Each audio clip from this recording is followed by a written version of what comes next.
جو الحمدللہ اس علاقے کے لیے بہت بڑا کام کر رہے ہیں، دینی اور علمی خدمات ان کی بہت زیادہ ہیں. ان سے گزارش کرتا ہوں کہ وہ آئیں اور اپنی بات ان طلباء کو نصیحت فرمائیں.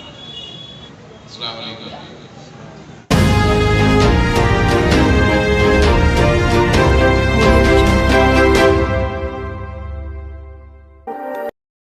یہاں بیٹھنے کے بعد یہی احساس ہو رہا تھا کہ الحمدللہ اللہ والوں کا پروگرام ہے، حفاظ کرام کا پروگرام ہے، علماء یہاں بیٹھے ہوئے ہیں، تو اپنے گناہوں پہ اور اپنے اعمال پہ، کہ میں اپنی کلاسز پہ بھی ہر بچے سے اور ٹیچر سے یہی کہتا ہوں کہ اگر کسی کو کوئی چیک کرنے کے لیے، جسے انویجیلیٹر کہتے ہیں یا انسٹرکٹر کہتے ہیں، تو اگر کوئی کسی کو چیک کرنا چاہے کہ تم کتنے اچھے انسان ہو، کتنے برے انسان ہو، تمہیں قابلیت کتنی ہے، کوئی نہیں ہے سوائے اس کے خود کے. آپ اپنے اندر جھانک لیجیے اور آپ کو سارا کچا چٹھا، سارا اچھا، سارا برا آپ کے سامنے الحمدللہ. تو اصل تو ماشاءاللہ سے آپ لوگ کر رہے ہیں. میں جس بستی سے آتا ہوں، جس علاقے سے آتا ہوں، الحمدللہ وہ چاروں طرف اتنی زرخیز رہی ہے. جب میرا اوکھلا میں آنا ہوا 97-98 میں، تو ایک بار ایسی مسجد میں سب لوگ بیٹھے ہوئے تھے، وہ بات چل رہی تھی. میرا تعلق مظفر نگر سے ہے، شاملی سے. وہاں جب بات چلی کہ آپ کا تعلق مظفر نگر سے ہے، تو وہ پھر کہ بھائی وہاں تو بہت شر ہوتا ہے، وہاں تو بڑے جھگڑے فساد ہوتے ہیں، مظفر نگر تو اس لیے مشہور ہے. میں گردن جھکا کے خاموش ہو گیا. ایک بزرگ وہاں بیٹھے ہوئے تھے، انہوں نے کہا ایسے مت کہو، ایسے کہو کہ ہماری زمین زرخیز ہے، پیداوار بہت اچھی ہوتی ہے. اگر وہاں کیکر ہوتا ہے تو وہ بھی بہت تناور ہوتا ہے، اور اگر آم کا پیڑ ہوتا ہے تو وہ بھی ماشاءاللہ خوب پھلدار ہوتا ہے. تو یہ کہیے آپ کہ میں تو خانہ بھون کی بستی سے ہوں، جہاں سے حضرت مولانا شرف علی تھانوی صاحب. میں تو کاندلے والی بستی سے ہوں، جہاں سے حضرت مولانا الیاس رحمۃ اللہ علیہ. ہمارے یہاں ایک بستی ہے جھنجانا. میں نے وہاں پہ جو سب سے بڑے بزرگ ہیں اور جو اولیاء اکرام بتاتے ہیں کہ جتنے بھی آپ بزرگوں کے نام لیجیے، حضرت مولانا شرف علی تھانوی صاحب، حضرت مولانا مسیح اللہ خان صاحب، حضرت مولانا رشید احمد گنگوئی صاحب، حضرت رائے پوری صاحب، یہ سارا کا سارا جو سلسلہ جو ہوتا ہے وہ میاں جی گل محمد صاحب جھنجانوی والے سے ہوتا ہے، جیسا میں نے سنا ہے. تو ان کے بارے میں قصہ شاید کہ الف پڑھتے پڑھتے ماشاءاللہ سارے کام ہو جایا کرتے تھے. الف کہ میاں پورا قرآن شریف یا پوری صورت یا پوری آیت ہے تو کیا ہے کہ اللہ کا تو ایک نام، ایک الفاظ، اور اصل تو اس میں یقین اس دنیا فانی کے لیے بیڑا پار کرنے کے لیے کافی ہے. بس میرے سامنے بھی ایک ہی چیز رہتی ہے الحمدللہ. بار بار جب بھی آپ اگر کہیں سنیں گے کہ میں جب بولتا ہوں اور تعلیم کی بات آتی ہے، تو جو ہمارے سامنے تاریخ اسلام کی بات آتی ہے، آپ صلی اللہ علیہ وسلم کی زندگی کی بات آتی ہے، سب سے پہلا الفاظ اگر آتا ہے اور جو واقعہ باقاعدہ کتابوں میں، ہندی کتابوں میں پڑھایا جاتا تھا، اب تو سازشاً ان چیزوں کو ہٹا دیا گیا ہے. وہ قصہ تھا کہ جب فرشتہ آپ صلی اللہ علیہ وسلم کے پاس تشریف لاتا ہے اور وہ آ کے کہتا ہے کہ پڑھو، اقرا. شاید یہیں سے اسلام کی تاریخ، آپ صلی اللہ علیہ وسلم کی تاریخ کہ آپ نبی ہیں، دنیا آدم کو پتہ چلتا ہے. تو اگر ایک الفاظ کو پکڑ لیا جائے، اقرا، پڑھو، تو انشاءاللہ امید ہے اللہ کی ذات سے کہ ہمارا بیڑا پار ہے. کیا پڑھو، کس سے پڑھو، کتنا پڑھو، کب پڑھو، کہاں پڑھو، کب تک پڑھو، اب آپ پوچھتے رہیے اور اس کو وضاحت کرتے رہیے.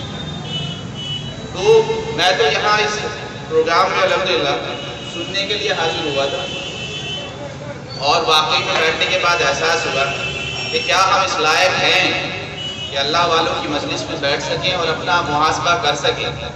اگر دنیا میں زندہ رہتے ہوئے یہ احساس ہو رہا ہے تو آخرت میں پتہ نہیں کیوں جب آخرت کی بات آتی ہے اور قبر اور محشر کی بات آتی ہے تو مجھے اپنی ذات سے سب سے زیادہ ڈر جو لگتا ہے وہ قبر سے لگتا ہے.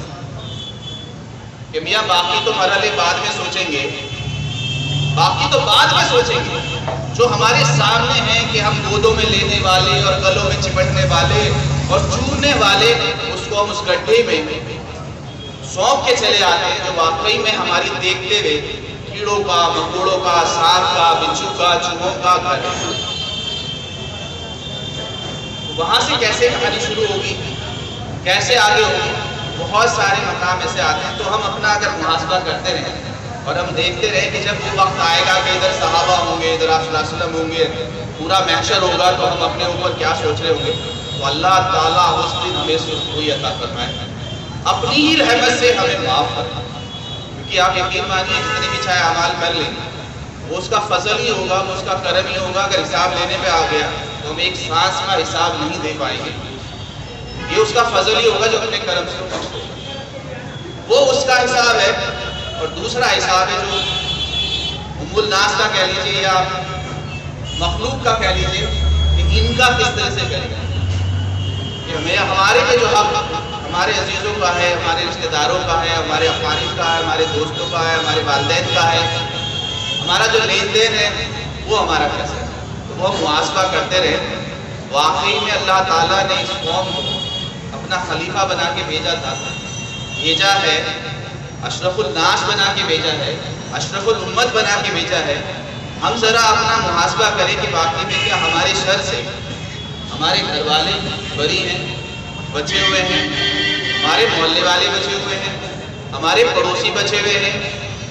سب سے پہلے اپنا، ہم تو دوسرے کے شر سے بچے ہوئے ہیں نہیں، تو بات کی بات ہے کہ میرے شر سے اگر ہم یہ محاسبہ کر لیں تو شاید ہم پھر اسی طرح سے جس طرح سے لوگ ہمیں لے رہے تھے، اور بار بار اس چیز کی بات آتی ہے کہ بڑے غور سے سن رہا تھا زمانہ ہم کو، ہم ہی سو گئے داستاں کہتے کہتے۔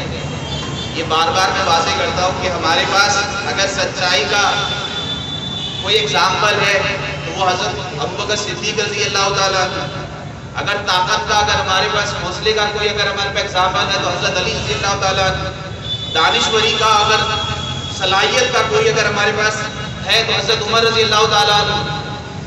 1400 سال میں ہم ان کے قدموں پہ، نقش قدم پہ چلنے والے ایک دو بھی آج کے دور میں نہیں بھول پا رہے۔ اللہ معاف کرے کہ نہیں، میری گلی میں وہ بہت سچے ہیں، میری گلی میں وہ بہت امین ہیں، میرے خاندان میں وہ بہت، اللہ کرے ہم وہ مثالیں بنانے والے بن جائیں کہ ایسا نہ ہو کہ پچھلی ہی مثالوں سے ہم اپنا کام چلا۔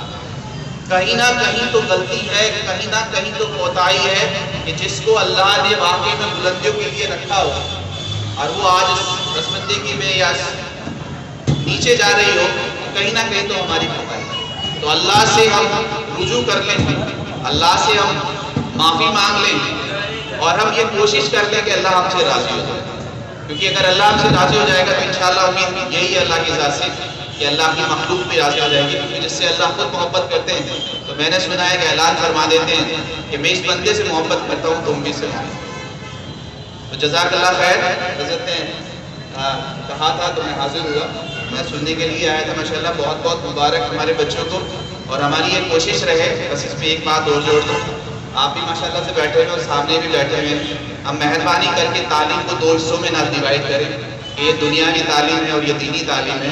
اللہ کرے ہم تعلیم کو تعلیم کریں، اور ایسی تعلیم کریں کہ جو مجموعہ ہو دونوں چیزوں، ایسی تعلیم کا نظام اللہ کرے کہ وہ والا تعلیم کا نظام ہو جو دنیا سے لے کے آخرت تک میرا کام کرنا۔